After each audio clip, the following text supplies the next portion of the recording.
যাত্রী লাঞ্ছনা, লাগেজ কেটে চুরি, কনকোর্স হল, মূল ভবন, ইমিগ্রেশন, পুলিশ, কাস্টমস পোস্ট সহ ঘাটে ঘাটে হয়রানির মচ্ছব। এমন অব্যবস্থাপনা ছিল শাহজালাল আন্তর্জাতিক বিমানবন্দরে নিত্যদিনের ঘটনা।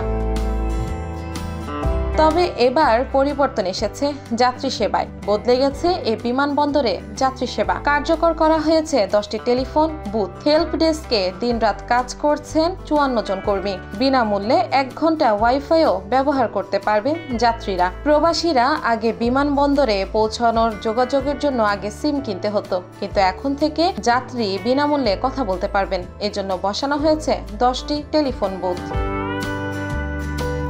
যারা প্রথমবারের মতো দেশের বাইরে যাচ্ছেন তাদের তথ্য দিয়ে সহায়তা করতে বসানো হয়েছে হেল্প ডেস্ক। যাত্রীরা জানান, আগে ইমিগ্রেশন পুলিশে হয়রানি, আনসার সদস্য দ্বারা হেনস্থার অভিযোগ মিলত প্রায় সেসবের এখন আর কিছুই নেই এই বিমানবন্দরে। সিভিল এভিয়েশন জানায়, হেল্প ডেস্ক টেলিফোন বুথ আগে থাকলেও তা কার্যকর ছিল না। এখন থেকে যা শতভাগ কার্যকর। পাশাপাশি প্রবাসীদের দেওয়া হবে আলাদা গুরুত্ব। পুরো বিমানবন্দরে আনা হয়েছে সিসিটিভি ক্যামেরার আওতায়, তাই লাগেজ কেটে জিনিসপত্র চুরি এখন প্রায় অসম্ভব। NY Bangla news.